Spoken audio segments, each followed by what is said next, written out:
Hello, everyone. Thank you so much for joining in. Welcome to India Factoring Chat Show. Factoring, one-stop solution for your global aspirations. I'm Vinod Osan, your host for the day. Today, we have an eminent speaker to join with us for the show. Before that, let me take you through India Factoring first.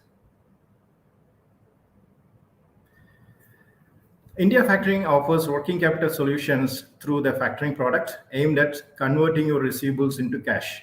The company is a subsidiary of an European bank, Fimbank PLC Malta, and is registered with the RBI as an NBFC factor.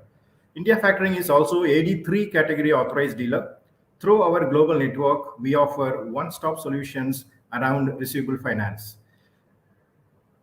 Today, our distinguished speaker will talk to us about global trade insights, challenges, and opportunities in current trade scenario. And also, he solves all your queries pertaining to trade and your business-related, finance-related matters. Stay tuned to us. Let us welcome our speaker, Mr. Sethuraman Sathapan, MCOM, CAIAB, CATF, CDS Advocate. He is currently working as Chief Operating Officer India with Emirates NBD Mumbai. He has 36 years of banking experience with one nationalized bank and 5 foreign banks in India. He is a regular columnist in a popular Tamil daily Dinamalar, one of the largest circulated dailies in Tamil Nadu, and writing articles related to exports, imports, economics, startups for the last 19 years. He has written more than 1,500 articles in Tamil on the above subject till now. His startup columns are very popular among Tamil leaders. He has also conducted seminars at various places in Tamil Nadu on exports and imports.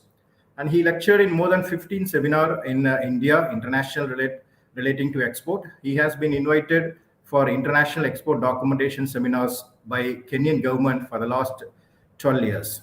He has also written 17 books, 6 Tamil exports, import, savings, and 11 in English. He translated UCPDC 600, which is a rule book for export documentation in Tamil, and it is a benefit to exporters, which has been really useful for exporter to make export documentation without mistake.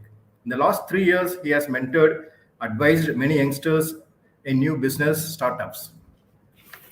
Welcome to the show, Mr. Sathapan. Thank you, Vinod. Thank you, sir. Thanks. Glad to connect with you. And I am one of your regular reader in Tamil. Okay. There are, and yes, I am happy to know that you are, and moreover, you are an alumni of Annamalai also. I think. Yes. So I also studied there, and actually born and brought up in Chidambaram. That's why that is also that I have a lot of affection towards Chidambaram because almost 21 years I spent there.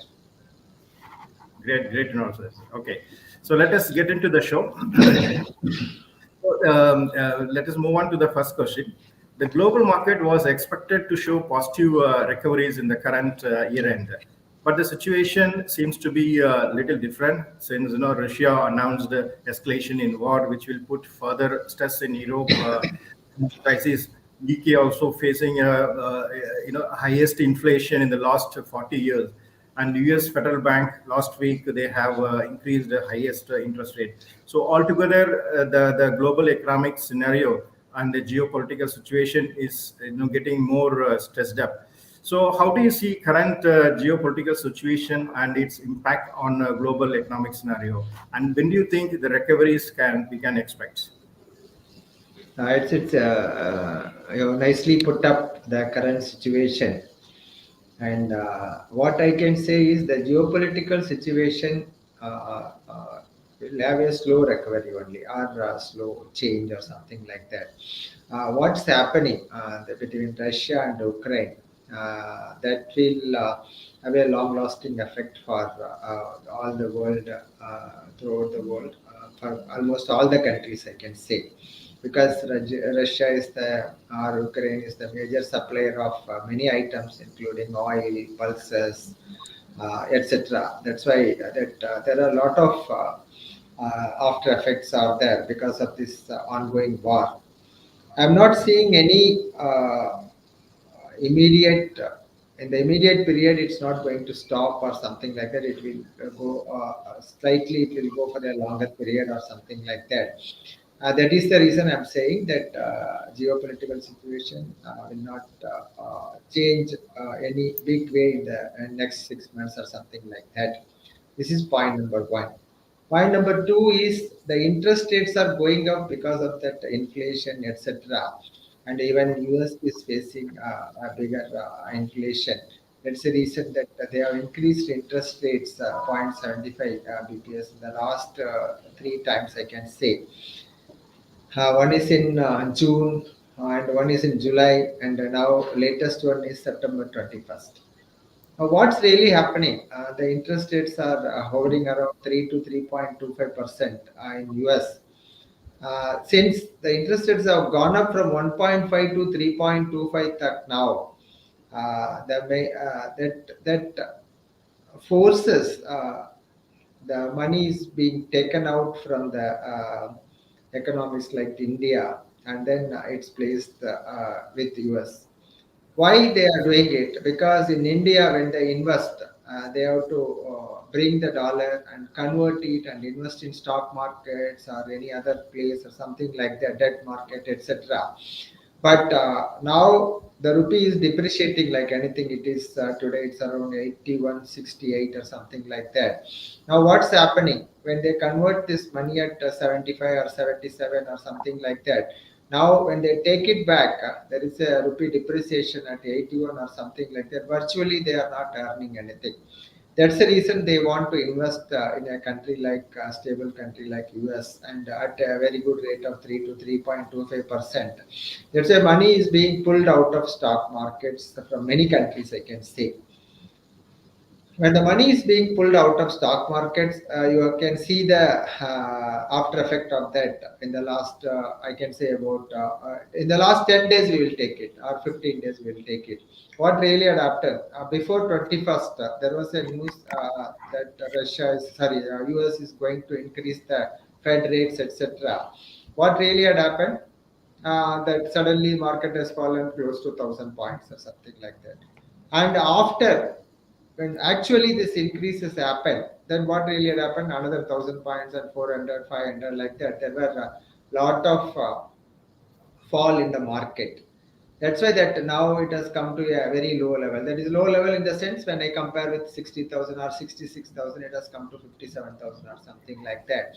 That's why in the last 10 days that we have seen the after effect. Tomorrow there is a monetary policy meeting is also going to happen at Reserve Bank of India. Certainly I can say 50 basis point increase may be there in the meeting also, tomorrow's MPC meeting. Then that also will have some effect in the market. And though markets have factored that, that also may be having some effect in the market tomorrow.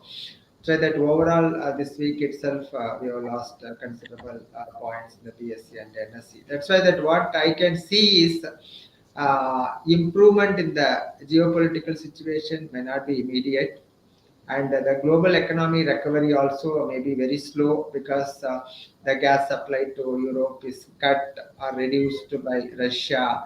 That has got a lot of effect in Europe, entire Europe, etc., especially Germany, etc.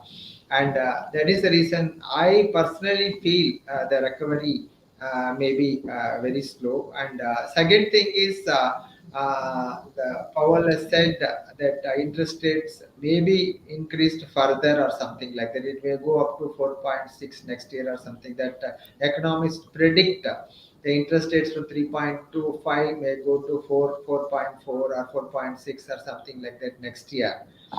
That is that, and one more thing that evident in the market is the interest rate in the market is also heating up. That's why that whether it is deposits or advances, the rate of interest are going up. Even the call money rates are going up, and then that you can see it is evident from many companies started.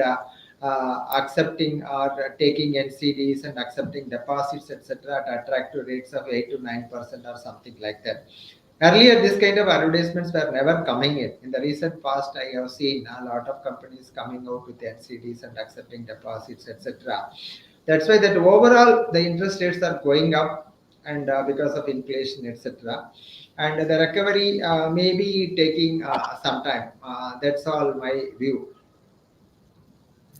Thank you. Thanks for your detailed explanation and insights. And as you mentioned, the recoveries are most expected in the market, but still it's not not immediately happening, but it is expected to happen maybe financial year 23, 24. Slowly, Yes, sir. the things will improve. So fine. So now we have one audience questions as well. Let us take Yes, this sir. one. So, dear panelists, do you think that the current trend of shrinking economy in the US is a consequence of enormous amounts of money that the government released during and after the pandemic? Do you think that India handled it better by giving loans and not free cash from Ram? Okay, I agree with that listener. Actually, what really had happened is India has given some softs during COVID, but not many or something like that. It was given in the form of loan or something like that, not free. That has helped many MSME companies to come up, actually, to come out of that bad situation during COVID, etc. At the same time, that US and other countries, they were giving a lot of jobs free, I can say. That has deteriorated their conditions, etc. That's why that may be one of the reasons. But only thing is they are flushed with reserves. They are flushed with reserves. That's why that they can spend or they can give this kind of jobs, etc. And we may not be able to compare India with US or something like that. But India handled better. That's everyone is telling that India handled COVID situation better. Because of the simple reason that even during COVID, many countries I have seen. I'm actually closely following up the export situation of India. And at the time, many countries during COVID, what happened? They stopped producing goods, etc. They were dependent on many other countries for import, etc. And at the time, we were without any fear, we were manufacturing goods and exporting it also. That's why the $300 billion export has become $400 billion during COVID. That's why that we have done really well during COVID. I agree with you. Perfect. Yes, that's very well covered. Hope Ramanathan's questions answered well, and India handled it very well by giving loans and not free cash. Also, the loan what the government has given, it has turned around various MSMEs, SMEs, and the right time.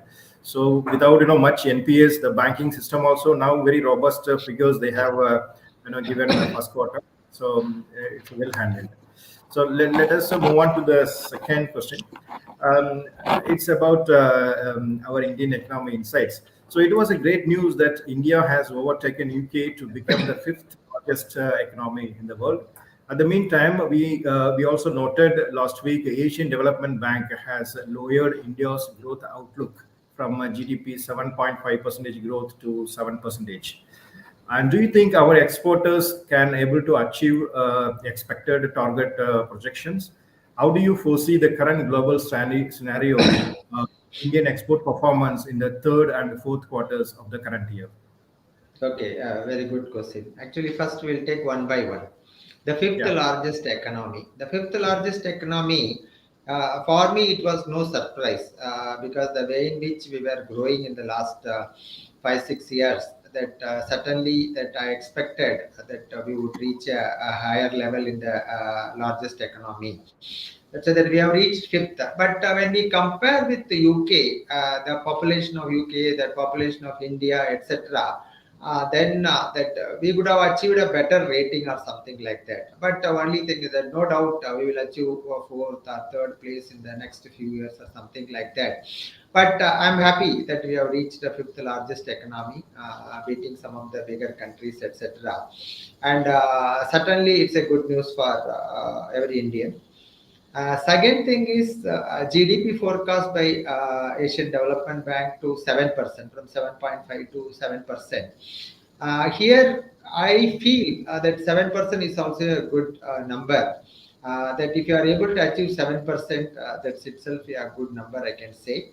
That's why that we should try to achieve 7%. Though the forecast is 7.5, if you are able to achieve 7%, it's very good one. And export target projected. Here, I want to tell you, as I told you earlier in our last question, that during COVID, we have achieved phenomenal export growth. Actually, it's almost more than $100 billion. We have increased our exports, etc. Because we were fearless in manufacturing activity at the time, and then we were exporting to many countries who have shut their manufacturing activities. And now what's happening? They also started manufacturing. Many countries are out of COVID. That's why they also started manufacturing activities. And the prices also gone up a little bit because of the inflationary conditions, etc. That's why that we have to be very competitive in the area of export, because we all know well that more than 180 countries competing with us. That's why that we should be very competitive in our rates, etc. That's why that I'm confident we will be able to achieve a decent number in the export, above $400 billion, etc. And at the same time, the imports are also going up. That's the concern here.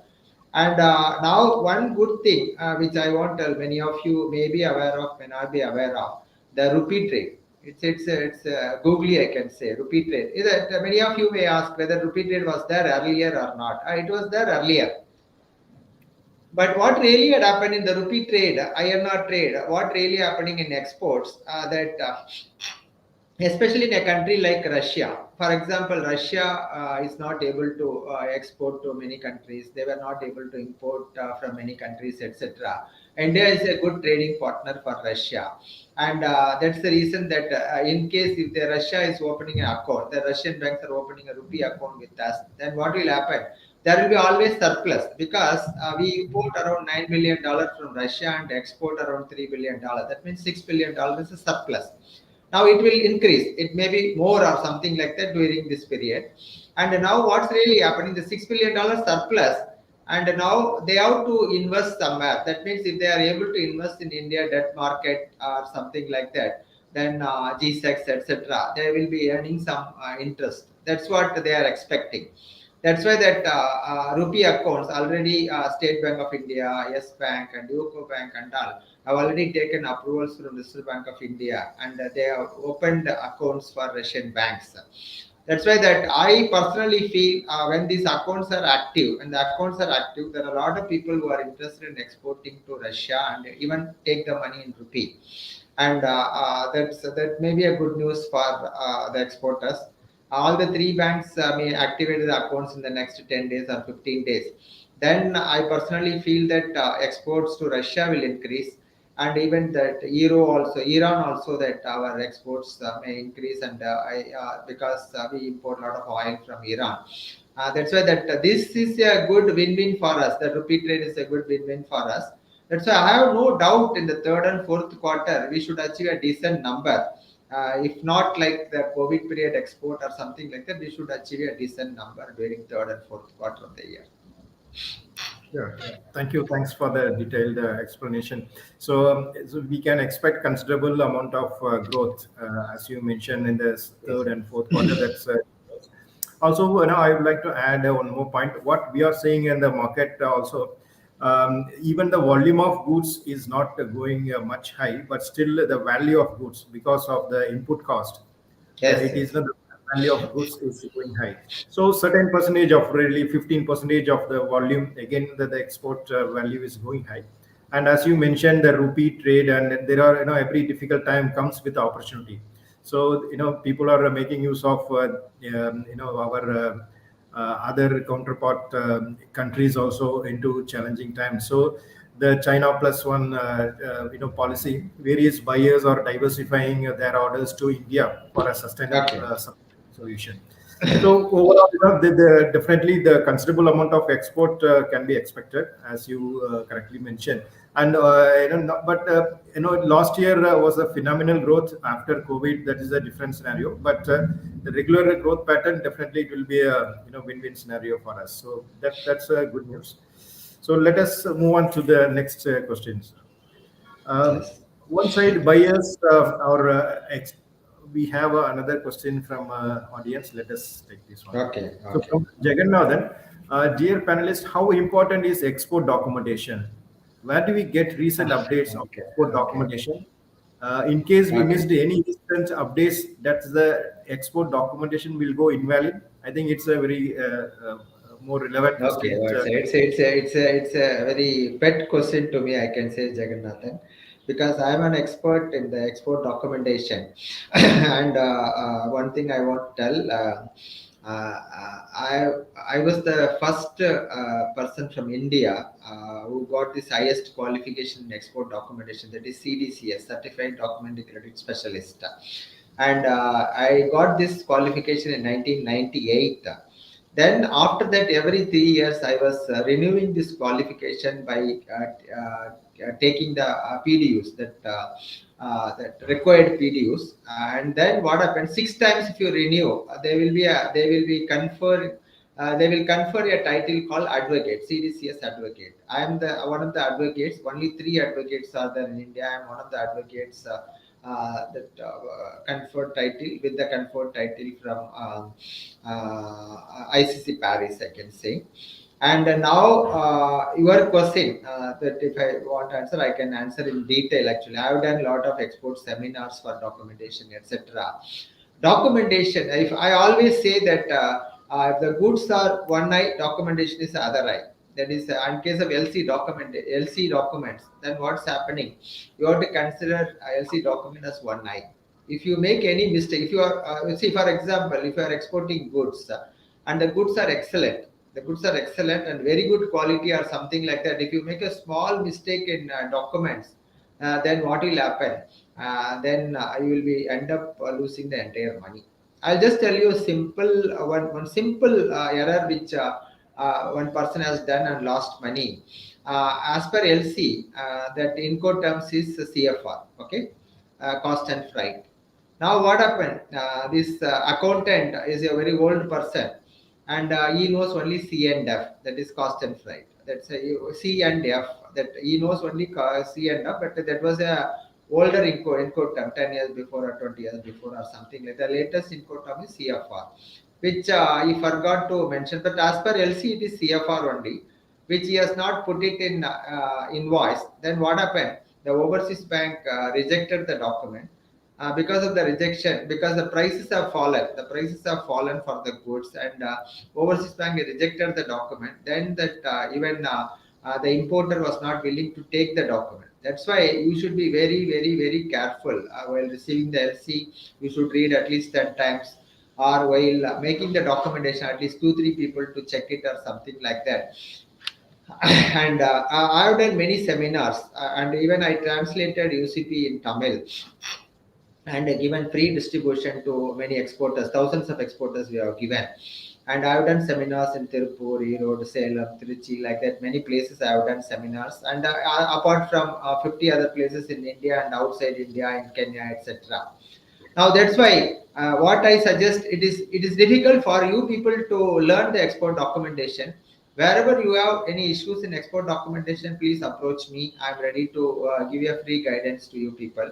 And anyone willing to take my advice on export documentation, welcome. And absolutely free of cost, I'm willing to help exporters, my expertise, because it's only expertise and knowledge I'm sharing.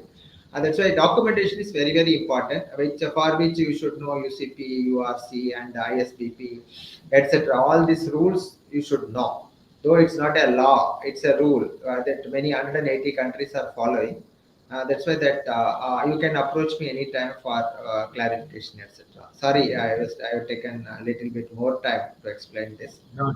Yeah, it's very, yeah, that's fine. So anyway, the question is very well answered. So the it's how important the documentation also very clearly mentioned, the one eye and how the goose or the other eye. So if anything missed out in documentation, definitely the exporter will be incurring loss. So that's the valid point. And let us move on to the next question. In the current scenario, once the buyers are extending payment term due to the global market slowdown, various international buyers are extending their tenor.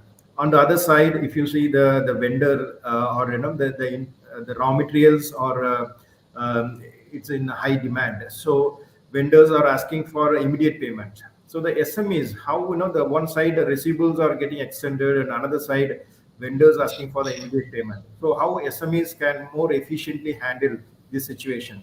Please explain us. I fully agree with you. And actually, that SM is contributing a lot on exports for India.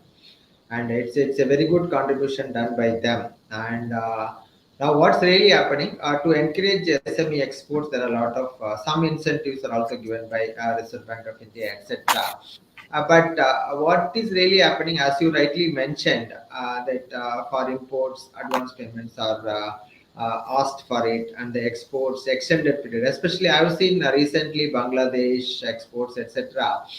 They don't come below 180 days or 270 days or something like that. That's why that earlier I've never seen a site LC in Bangladesh or something like that. Always it is 180 days or 210 days or 270 or something like that. That's why that extended period, the period are getting extended because they need more time in making the payment, etc.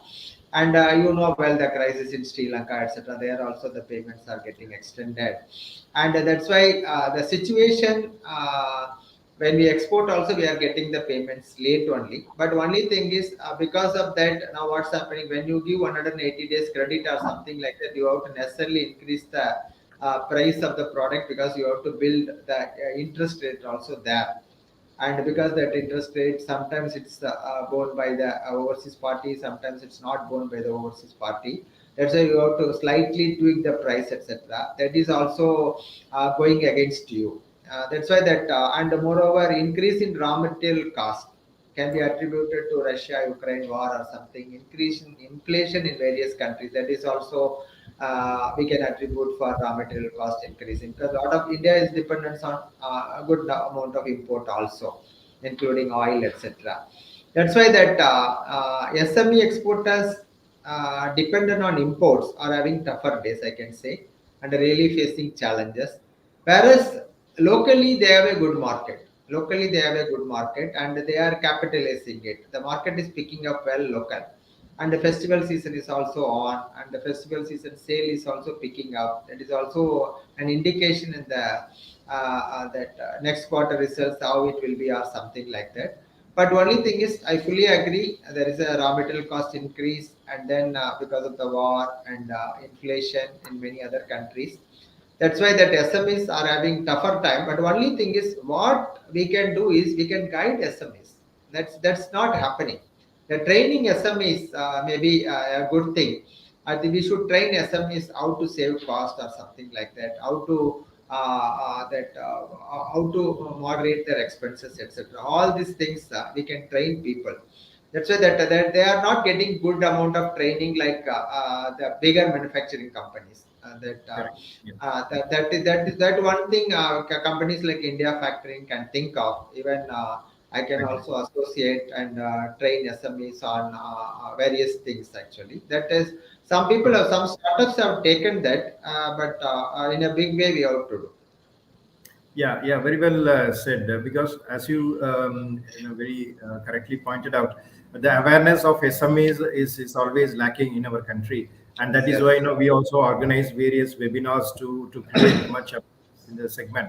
And very I wanted to add one more point as well for this question, because when it comes to the extended tenure and SMEs managing cash flow, factoring plays a major role Yes. Yes. for this thing, because factoring, while taking a factoring, the SMEs can, one side the receivables, the extended receivables can be managed efficiently by getting immediate payment from a factoring company.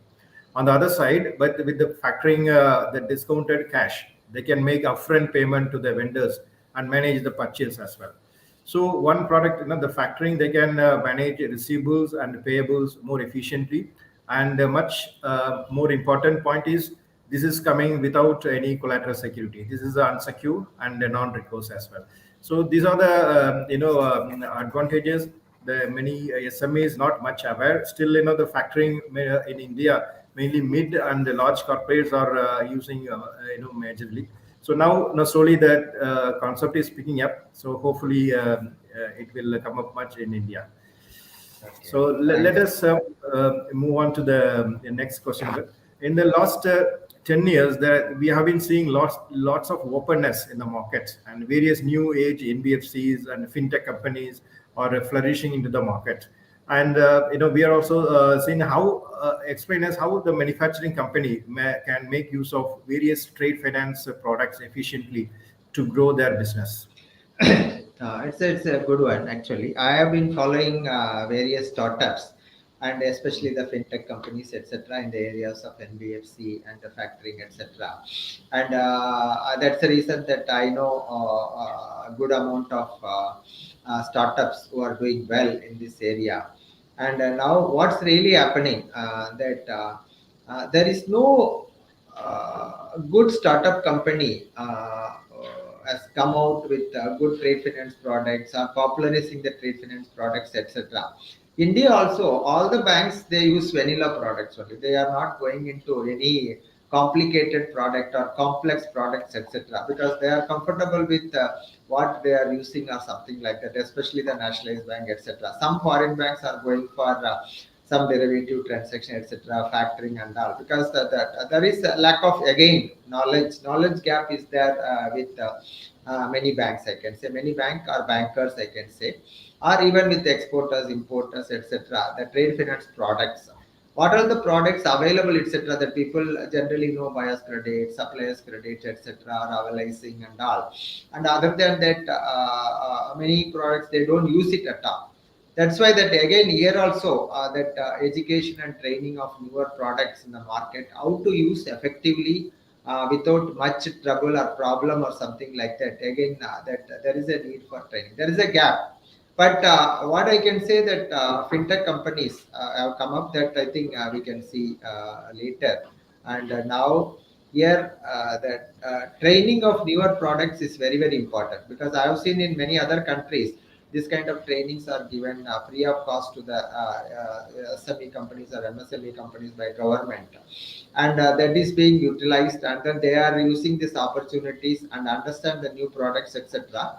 And even Reserve Bank of India should allow more products to come in rather than the vanilla products in trade finance, and that will really help people, that is especially in the manufacturing sector. True. Yeah, that is very much true, because we are seeing now the new NBFCs and fintechs and various companies. They are much supporting in the market, and also RBI also recently passed on factoring regulation act. It is it's much promoting factoring kind of new age product in Indian market. And I would like to add another point when especially when the companies, the first the key requirement for the company is the cash flow solutions. So Yes. factoring it is always the company gets stuck in the growth plan because of lack of cash flow. So factoring always addresses to SMEs and MSMEs category companies to improve the cash flow in a easy manner without collateral security. So the companies, one side they can have a secured lending from a traditional banking lines, and the another side they can have a factoring or any other new age product. So that with a mix of both the product, the company can manage their growth to the next level. So let us move on to the next question. So India's inflation rate peaked at 7.8 in April and is now gradually coming down. And inflation is expected to come down by 5% in June 2023, as per RBI forecast. We also seeing a positive trends from various market indicators, like automobile sales in August is one of the highest volume in the current year, and also reached a record high of retail sales. Even many of our Indian retailers are going on a big expansion, Reliance and other retailers, where the global retailers are struggling, and many the offtake is not happening. And India recently, various reports we are seeing due to festival season, the retail clothing and footwear divisions are projecting two-digit growth. So, how do you see our domestic market growth against other global economics sluggish performance? I am very optimistic about the local sale, I can say. And that's why that, as you rightly pointed out, in India, festival demand is really around the corner. And Diwali is one of the festivals celebrated by all in India. That's the reason that that is hardly another 20 days or something like that. That's why the demand is picking up. You have seen big $1 billion sales by Flipkart and big sale by Amazon, etc. And other than that, as you rightly pointed out, Reliance and all, a lot of expansion is happening. Even in small towns, companies are expanding, especially companies like BigBasket, Reliance, and all these companies. That's why that I am confident this quarter sale, that is October, November, December quarter sales will be really good for all the consumer durable companies. As you rightly pointed out, that vehicle sales. Now, I still remember when I was around 15 years old or something like that. We have to book a vehicle and then wait for 6 months to 1 year or something like that. At that time, the problem was we were not having that much manufacturing capacity. Now we have plenty of manufacturing capacity, but now there is no production such related issues, but the actual issue is increasing demand. Increasing demand. There is a waiting period for every vehicle or something like that. That's why the auto sales have picked up in August, etc. That's why that is a good indicator. I can say auto sales is a good indicator, and consumer durable like what you have mentioned, footwear and other things are also a good indicator. That's why I personally feel that next quarter will be very good for many companies, and they will see a very good growth year over year. And the local sales are really picking up, and that itself, that's the reason that some companies, when I speak to some companies, why are not into exports or something, sir, local itself we are not able to meet the demand. That's why that exports we should think of later only, sir, like that. This kind of comments I have got from some companies. That's why that I am very confident that we will achieve a better growth in the for this next quarter. True. Yeah, very well. Thank you for the feedback. So, as you mentioned, the domestic market growth is still very confident compared to even other countries. Domestic markets are in sluggish, but still, our market is more strong because fundamentally it is very strong. So, we can expect good growth for the Q3 and Q4 for the current year. Yes, yes. Yeah. Let us move on to the next question. Now, technology plays a major role in lending business. So, more technology-oriented firms, as we discussed earlier, fintechs and NBFCs are coming up in the market and flourishing everywhere. So, and we have recently seen enforcement directors have taken action on many fintech companies and NBFCs for the non-compliance. These companies are not registered in India. It is operating from other than India, but they do the lending business. So RBI also recently implemented regulatory framework for a digital lending ecosystem. So the question is, please explain us as a borrower, what are the things they need to check before getting into the new fintech or NBFCs as a loan when they borrow? Mainly, what they need to assess to ensure their the regulatory status. Okay, good one actually. After the demonetization and digital penetration, the digital ecosystem growth has become unavoidable to India, and the growth has become phenomenal. Now, what's really happening is in the last 3 or 4 years that we have really achieved, or I can say about 5 or 6 years, we have really achieved digitally. I can say one clear example which I can give, or everyone can give, is that UPI payments, which increased to a very good number, I can say. And this is one of the very good innovation of NPCI, that National Payment Corporation of India. And that kind of technology is not there anywhere in the world, I can say. This technology is now many countries are ready to adapt. That there are, I understand that NPCA is going to take this technology to Europe or something like that. This is good to hear, I can say. And now, apart from UPI, this a lot of fintech companies have come in the recent past. As you rightly said, some registered, some companies are not registered with the Reserve Bank of India, and then they have come and doing the lending. That's why that kind of companies were curtailed by Reserve Bank of India recently. especially the Chinese one and all. And other than that, I have seen a lot of startup companies who have started fintech. They are doing wonderful things in the areas of banking and NFC. That especially in the NFC area, that lending, digital lending, I can say. Now, earlier, if someone wants to borrow money or something like that, they have to go to a bank and wait for 1 month or 2 months or something like that. Even for a personal loan, they have to run between pillar to post or something like that. But now, the NBFCs, the new startup companies were registered as NBFCs. They have come out with their own score. It's not like a CIBIL score or something, their own score. And then you just upload the statement, upload certain details, your KYC, etc. Then what will happen? You can get the loan within a day or something like that, or within 2 days you can get the loan. That kind of this kind of NBFCs are able to mobilize 100 crores or 200 crores within no time or something like that. That's why that whereas conventional NBFCs are finding it difficult to compete with the digital savvy NBFCs. This is true, I can say, because I've been watching the market. And second thing is there are some NPS are there. I agree with everyone that when you lend money, that there are some NPS, etc. The interest rate is also slightly higher side, etc. But people they don't mind when two people are earning salary, etc.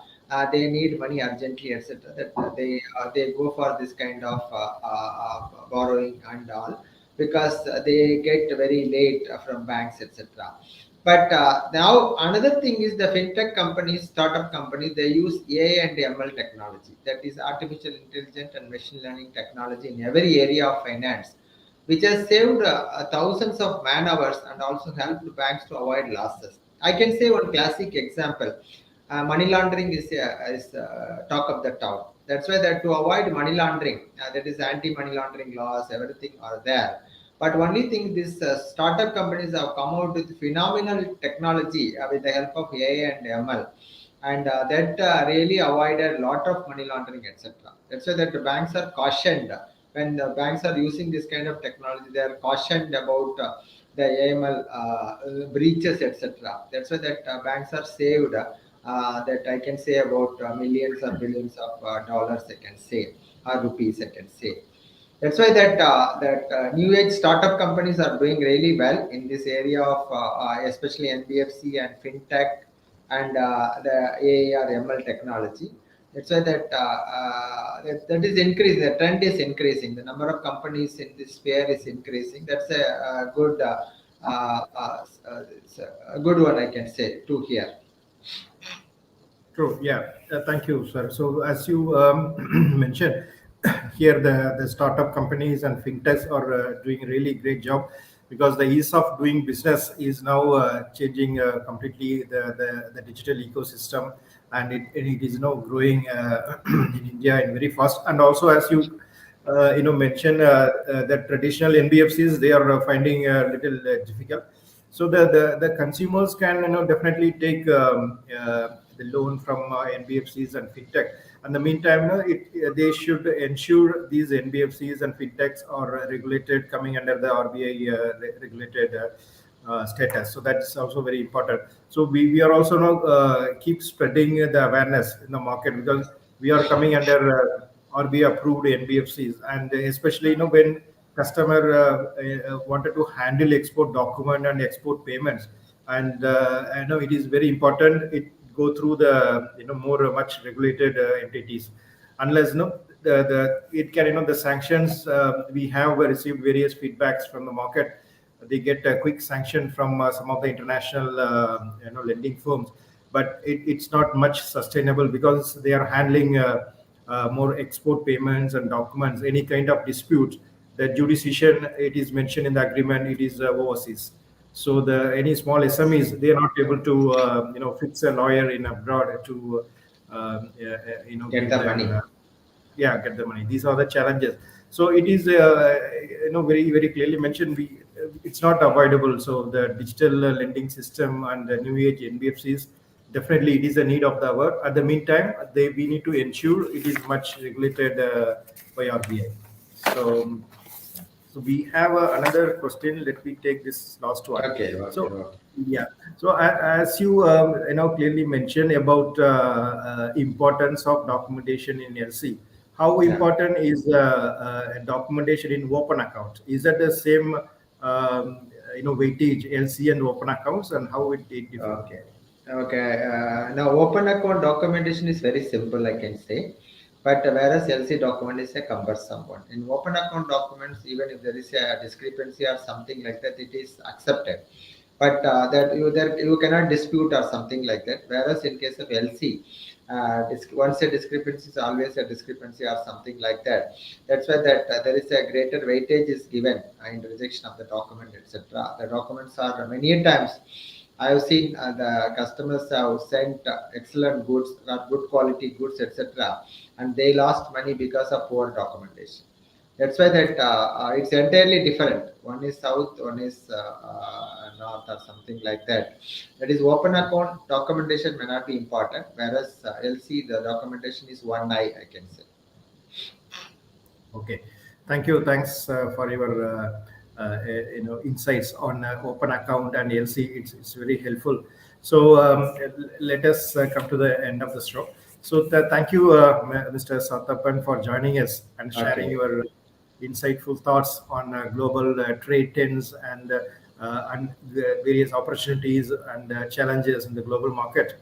And thank you all. Hope all your questions were answered. And if you want to know more about India factoring, please visit our LinkedIn page or YouTube channel, or directly you can reach out to us on our direct contact available in our website. And I'm signing off. We'll be back shortly with another interesting chat show with an interesting topic. Thank you. Thank you so Okay. much. Thank you so much. Thank you, Mr. Vinod. Okay. Thank you, Mr. Okay. Thanks a Bye. lot. Bye. Bye bye.